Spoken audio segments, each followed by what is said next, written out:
அனைவருக்கும் இனிய காலை வணக்கம்.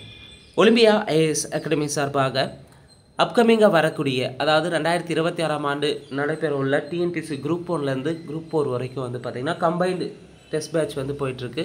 இந்த கம்பைன்ட் டெஸ்ட் பேட்சை பொறுத்தவரையும் முழுக்க நியூ சிலபஸ் பேட்டர்ன் படி பார்த்திங்கன்னா தேர்வுகள் நடத்தப்படும் என்பதை தெரிவித்துக் கொள்கிறோம். ஆன்லைன் வழியாக பார்த்திங்கன்னா மிக குறைந்த கட்டணமாக கிட்டத்தட்ட டெஸ்ட் சீரீஸை பொறுத்தவரை 10 மாதங்கள் நடைபெறுகிறது. இந்த 10 மாதங்களுக்கான கட்டணம் பார்த்திங்கன்னா ஆன்லைனில் 2000 ரூபாயும் ஆஃப்லைனில் 3000 மட்டுமே வழங்கப்படும் என்பதை தெரிவித்துக் கொள்கிறோம். முழுக்க பார்த்திங்கன்னா டிஎன்பிஎஸ்சி எக்ஸாமுக்காக ப்ரிப்பேர் பண்ணக்கூடிய மாணவர்களுக்கு இந்த டெஸ்ட் சீரீஸ் பயனுள்ளதாக இருக்கும், நல்ல ஒர்த்தியானதாக கூட இருக்குங்க. ஸோ இந்த டெஸ்ட் சீரீஸில் ஜாயின் பண்ண விருப்பம் இருக்கிறவங்க மேலே இருக்கிற நம்பரை தொடர்பு கொள்ளலாம். அதே போல் டிஎன்பிஎஸ்சி எக்ஸாமுக்கான regular class and weekend class foundation regular class weekend class start ஆகிருக்கு. இதில் ஜாயின் பண்ண விருப்பம் இருக்கிறவங்க மேலே இருக்கிற நம்பரை தொடர்பு கொள்ளலாம். அந்த வகையில் இன்றைய வீடியோவில் பொறுத்தவரையும் இன்று டிஎன்பிஎஸ்சி ஃபவுண்டேஷன் ரெகுலர் கிளாஸில் நடைபெற்ற 50 கேள்விக்கான விடை குறிப்புகளை பார்க்கலாம். இந்த கேள்வியை பொறுத்தவரையும் ஒன்று பார்த்திங்கன்னா ஹியூமன் டெவலப்மெண்ட் இண்டெக்ஸ் ஜிஎஸ் பகுதியிலிருந்தும் அது ரிலேட்டடான கேள்விகளும், அதற்கு அடுத்து பார்த்திங்கன்னா இந்தியன் நேஷனல் மூமெண்ட் சுதந்திர போராட்டத்தில் பங்கு பெற்ற தலைவர்கள் அது ரிலேட்டடான கேள்விகளும், பொது தமிழ் பகுதியில் திருக்குறள் சார்ந்த கேள்விகளும் என மொத்தம் 3 பிரிவிலிருந்து 50 கேள்விகள் இடம்பெற்றிருக்குங்க. வீடியோஸை முழுமையாக பாருங்கள், ஸ்கிப் பண்ணாமல் பாருங்கள். முதல் கேள்வி, மனித இனத்திற்கு செய்யும் தொண்டு முக்தியை அடைவதற்கான வழி என்று கூறியவர் யார்? மனித இனத்திற்கு செய்யும் தொண்டு முக்தியை அடைவதற்கான வழி என்று கூறியவர் வள்ளலார். கேள்வி 2, பொறுத்துக. மாவட்டம் எழுத்தறி விகிதம். கன்னியாகுமரியுடைய எழுத்தறி விகிதம் எவ்வளோ இருக்குன்னா 92.14%. தருமபுரியின் எழுத்தறி விகிதம் 64.71%. ஸோ எழுத்தறி விகிதத்தை பொறுத்தவரையும் தமிழ்நாட்டில் முதலிடத்தில் இருக்கக்கூடிய மாவட்டம் கன்னியாகுமரி, கடைசி இடத்தில் இருக்கிறது தருமபுரி தான். சென்னை பார்த்திங்கன்னா சென்னையின் எழுத்தறி விகிதம் 90.33%. அரியலூர் 71.99% இருக்குது. இங்கே சரியான விடை ஆப்ஷன் சி 2, 5, 3, 1. கேள்வி 3, கீழ்கண்ட கூற்றுகளில் சரியானது எது? 1, தமிழ்நாட்டின் மக்கள் தொகை அடர்த்தி 555 பேர். சரி. தமிழ்நாட்டின் பாலின விகிதாச்சாரம் 940 கிடையாது. அதிக பாலினத்தை கொண்ட மாவட்டம் நீலகிரி. சரி. தமிழ்நாட்டில் குழந்தைகளின் பாலின விகிதம் 995 கிடையாது.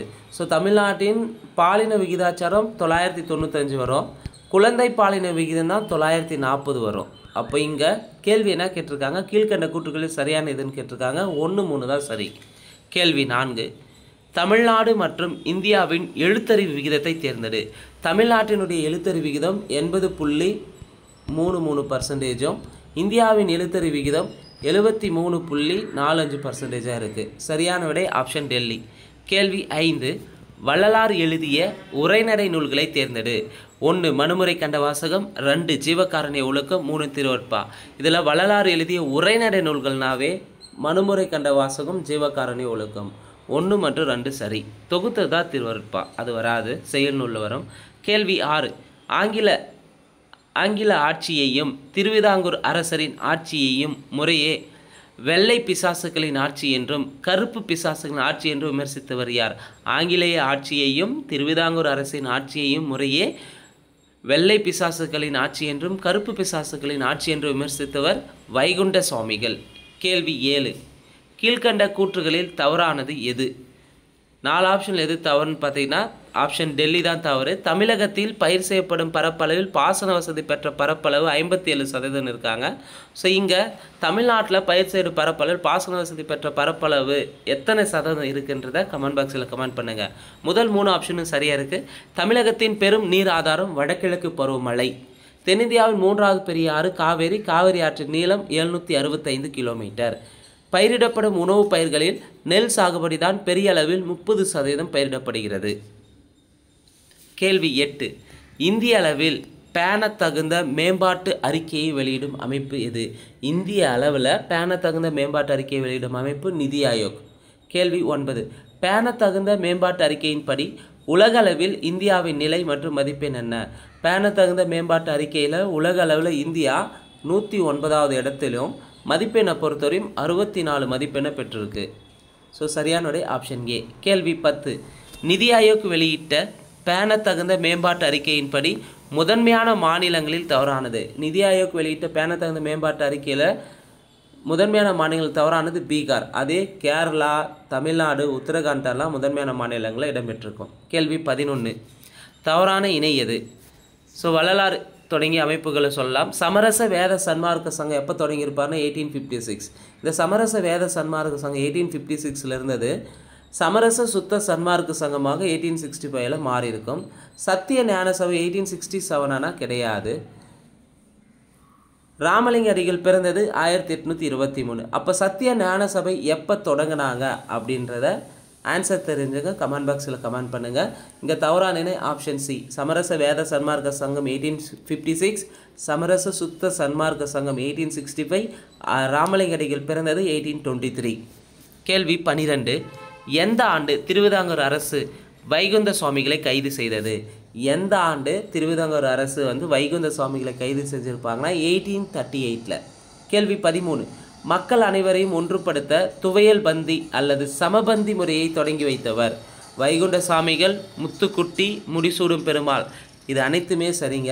வைகுண்ட சாமியுடைய இயற்பெயர் தான் முத்துக்குட்டி, அவருடைய சிறப்பு பெயர் முடிசூடும் பெருமாள் என்ற பட்டப்பெயர் இருக்குது வைகுண்ட சாமிக்கு. அப்போ இங்கே அனைத்துமே சரி. கேள்வி 14. பேணத்தகுந்த மேம்பாட்டு அறிக்கையில் இலக்கு 1 வறுமையற்ற நிலையில் இந்திய அளவில் முதன்மையான மாநிலம் எது? பேணத்தகுந்த மேம்பாட்டு அறிக்கையில் இலக்கு 1 வறுமையற்ற நிலையில் இந்திய அளவில் முதன்மையான மாநிலம் எதுன்னு பார்த்தீங்கன்னா தமிழ்நாடு. கேள்வி 15. தனிப்பெரும் கருணை நாளாக தமிழக அரசு அறிவித்துள்ள நாள் எதுன்னு பார்த்தீங்கன்னா அக்டோபர் 5. ஸோ கேள்வி 16. 2023 ஆண்டிற்கான மனித வளர்ச்சி குறியீட்டில் இந்தியாவின் மதிப்பெண் மற்றும் தரவரிசை. 2023 மனித வளர்ச்சி குறியீட்டில் இந்தியா 130வது இடத்திலும் தரவரிசை பார்த்திங்கன்னா 130வது இடத்திலும் மதிப்பெண்ணை பொறுத்தவரையும் 0.685 என்ற மதிப்பெண்ணையும் பெற்றிருக்கோம். கேள்வி 17. வாங்கும் திறன் சமநிலையில் உலக அளவில் இந்தியாவின் நிலை என்ன? வாங்கும் திறன் சமநிலையில் உலக அளவில் இந்தியா 3rd பிளேஸில் இருக்காங்க. கேள்வி 18. கீழ்கண்ட கூற்றுகளோடு தொடர்புடையவர் யார்? 1.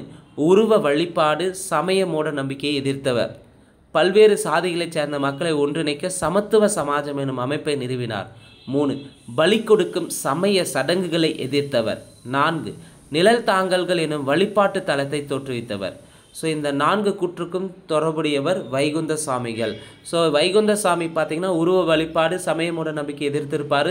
பல்வேறு சாதிகளைச் சேர்ந்த மக்களை ஒன்றிணைப்பதற்காக சமத்துவ சமாஜம் எனும் அமைப்பை ஏற்படுத்தியிருப்பார். பலி கொடுக்கும் சமய சடங்குகளை எதிர்த்திருப்பார். நிழல் தாங்கல்கள் எனும் வழிபாட்டு தலத்தை தோற்றுவித்திருப்பார். கேள்வி 19.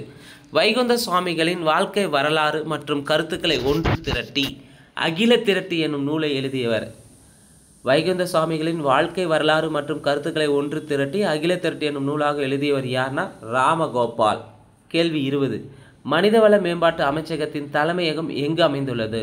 மனிதவள மேம்பாட்டு அமைச்சகத்தின் தலைமையகம் புதுடெல்லியில் அமைந்துள்ளது. கேள்வி 21. பிராமணர் அல்லாதோர் நலச்சங்கம் ஆரம்பிக்கப்பட்ட ஆண்டு? பிராமணர் அல்லாதோர் நலச்சங்கம் ஆரம்பிக்கப்பட்ட ஆண்டு 1909. கேள்வி 22. சென்னை திராவிடர் சங்கம் தொடங்கப்பட்ட ஆண்டு? சென்னை திராவிடர் சங்கம் எந்த வருடம் தொடங்கப்பட்டது? 1912 1912. கேள்வி 23. சமரச சித்தர் என்று அழைக்கப்படுபவர் யார்? சமரச சித்தர் என்று அழைக்கப்படுபவர் நடேச முதலியார். கேள்வி 24. ஜஸ்டிஸ் என்ற பத்திரிகையின் பதிப்பாசிரியர் யார்? ஜஸ்டிஸ் என்ற பத்திரிகையின் பதிப்பாசிரியர் TM நாயர். கேள்வி 25. நீதி கட்சியின் 2வது முதலமைச்சர் யார்? நீதி கட்சியின் 2வது முதலமைச்சர் பனகல் அரசர். கேள்வி 26. ஈரோடு திட்டத்தை ஏற்படுத்திய ஆண்டு? ஈரோடு திட்டம் எப்போ ஏற்படுத்தப்பட்டதுன்னா 1932. கேள்வி 27. ஆந்திரா பல்கலைக்கழகம் தொடங்கப்பட்ட ஆண்டு? ஆந்திரா பல்கலைக்கழகம் தொடங்கப்பட்ட ஆண்டு 1926. அண்ணாமலை சிதம்பரம் பல்கலைக்கழகம் தொடங்கப்பட்டது 1929. கேள்வி 28. நகராட்சிகள் சட்டம் எந்த ஆண்டு ஏற்படுத்தப்பட்டது? நகராட்சிகள் சட்டம் ஏற்படுத்தப்பட்ட ஆண்டு 1920. கேள்வி 29. பணியாளர் தேர்வு வாரியம் தொடங்கப்பட்ட ஆண்டு 1924. கேள்வி 30. பெல்லாரி சிறையில் இருக்கும்போது நீதி கட்சி தலைவராக தேர்ந்தெடுக்கப்பட்டவர் யார்? பெல்லாரி சிறையில் இருந்தபோது நீதி கட்சி தலைவராக தேர்ந்தெடுக்கப்பட்டவர் தந்தை பெரியார் எப்போ தேர்ந்தெடுத்திருப்பார்னா 1938 தேர்ந்தெடுக்கப்பட்டார். கேள்வி 31. தந்தை பெரியார் ரஷ்ய பயணத்திற்கு பின்பு தொடங்கப்பட்ட பத்திரிகை எது? தந்தை பெரியார் ரஷ்ய பயணத்திற்கு பிறகு தொடங்கப்பட்ட பத்திரிகை வந்து புரட்சி 1933 தொடங்கியிருப்பார். கேள்வி 32. சமூக நீதி நாள் எப்போது அனுசரிக்கப்படுகிறது? பெரியாரின் பிறந்த நாளான செப்டம்பர் 17 தான் சமூக நீதி நாளாக அனுசரிக்கப்படும் சொல்லிட்டு தமிழக அரசு அறிவிச்சிருப்பாங்க. கேள்வி 33. 1920ஆம் ஆண்டு காங்கிரஸ் சார்பில் ஒத்துழையாமை இயக்க போராட்டத்தில் தமிழ்நாட்டிலிருந்து கலந்து கொண்ட முதல் நபர் யார்? ஸோ 1920 ஒத்துழையாமை இயக்க போராட்டத்தில் கலந்து கொண்ட முதல் தமிழ்நாட்டு நபர் யார்னா தந்தை பெரியார். கேள்வி 34. பெண்களுக்கு சொத்துரிமையை அமல்படுத்திய முதல்வர் யார்? பெண்களுக்கு சொத்துரிமை அமல்படுத்திய முதல்வர் வந்து கலைஞர் கருணாநிதி. 1989 பெண்களுக்கான சொத்துரிமை வந்து வழங்கி தந்திருப்பார், சட்டத்தை ஏற்றிருப்பார். பெண்களுக்கு சொத்துரிமை அமல்படுத்திய முதல்வர் கலைஞர் கருணாநிதி. கேள்வி 35. அம்பேத்கரின் சாதி ஒழிப்பு புத்தகத்தை தமிழில் மொழிபெயர்த்தவர் யார்? அம்பேத்கரின் சாதி ஒழிப்பு புத்தகத்தை தமிழில் மொழிபெயர்த்தவர் தந்தை பெரியார். கேள்வி 36. தமிழக அரசு எந்த நாளை திருவள்ளுவர் நாளாக அறிவித்துள்ளது? தை 2ஆம் நாள். கேள்வி 37. திருவள்ளுவர் தோன்றிராவிட்டால் தமிழன் எனும் ஒரு இனம் இருப்பதாக உலகத்தாருக்கு தெரிந்திருக்காது என்று கூறியவர் கியாபி விஸ்வநாதம். கேள்வி 38. திருக்குறள் டேஸ் நூல்களுள் ஒன்று, 17 கீழ்கணக்கு நூல்களுள் ஒன்று. கேள்வி 39. திருக்குறளில் 7 என்னும் எண்ணுப்பெயர் எத்தனை குறட்பாவில் இடம்பெற்றுள்ளது? திருக்குறளில் 7 என்னும் எண்ணுப்பெயர் 8 குறட்பாவில் இடம்பெற்றுள்ளது. கேள்வி 40. திருக்குறளின் அழியா தன்மையை பறைசாற்றும் செய்யுள் நூல் எது? திருக்குறளின் அழியா தன்மையை பறைசாற்றும் செய்யுள் நூல் திருவள்ளுவ மாலை. கேள்வி 41. பொறுத்துக. ஒழுக்கத்தின் எய்துவர் மேன்மை, இழுக்கத்தின் எய்துவர் எய்தாப்பழி. பொறாமை உடையவரிடம் செல்வம் நிலைக்காது, ஒழுக்கம் இல்லாதவரிடம் உயர்வு இருக்காது. சரியான விடை ஆப்ஷன் ஏ. கேள்வி 42. சரியான ஈற்றடியை தேர்வு செய்க. ஒருத்தார் கொருநாள இன்பம் பொறுத்தார்க்கு பொன்றும் துணையும் புகழ். கேள்வி 42. சரியான ஈற்றடியை தேர்வு செய்க. ஒருத்தார் கொருநாள இன்பம் பொறுத்தார்க்கு டேஸ் டேசஸ் பொன்றும் துணையும் புகழ். சரியான விடை ஆப்ஷன் பாம்பே. கேள்வி 43. தகுதியான் வென்று விடல். இதில் அடிக்கோடிட்ட சொல்லின் பொருள். தகுதியான்னா பொறுமையால். கேள்வி 44.